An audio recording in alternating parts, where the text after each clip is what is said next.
এরকম ক্রিস্পি আর juicy chicken pakora খেতে কার না ভালো লাগে। আসুন দেখিনি 10 থেকে 15 মিনিটের মধ্যে চিকেন পকোড়া রেডি। কীভাবে করলাম, এখানে 500 গ্রাম চিকেনকে ভালোভাবে ধুয়ে 1 চামচ শুকনো লঙ্কার গুঁড়ো, 1 চামচ হলুদ গুঁড়ো, 1 চামচ নুন গুঁড়ো দিয়ে 2 থেকে 3 সেকেন্ড ম্যারিনেট করার পর 2 চামচ রসুন বাটা, চাট মশলার গুঁড়ো, 1 চামচ শুকনো লঙ্কার গুঁড়ো আর কাশ্মীরি মির্চ অল্প, আদা ভালো করে মিশিয়ে 1 চামচ লেবুর রস আমাকে দিতে হবে। এই ম্যারিনেটটাকে 2 থেকে 3 মিনিট রাখতে হবে। তারপরে থার্ড স্টেজে ম্যারিনেশন করতে হবে। অল্প ধনে, গোটা ধনে হাতে ক্রাশ করে তার মধ্যে আমাকে দিতে হবে।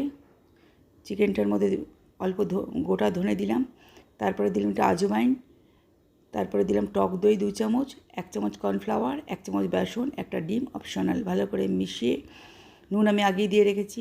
এ থেকে 6 থেকে 7 মিনিট এভাবে রেখে তেলটা গরম হয়ে গেলে এরকমভাবে ধরে ধরে ছেড়ে দেবেন, কিন্তু গ্যাসটাকে লো টু মিডিয়াম রাখতে হবে। আমার এটা কড়া করে ভাজছি না, ভেতরটাও সেদ্ধ হতে হবে।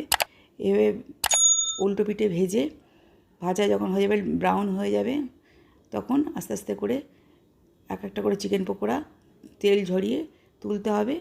একটা পেপার টাওয়েলে রেখে এভাবে পরিবেশন করুন চাট মশলার সঙ্গে। রেসিপিটা কেমন লাগলো লাইক, কমেন্ট, সাবস্ক্রাইব করবেন। নমস্কার, ভালো থাকবেন।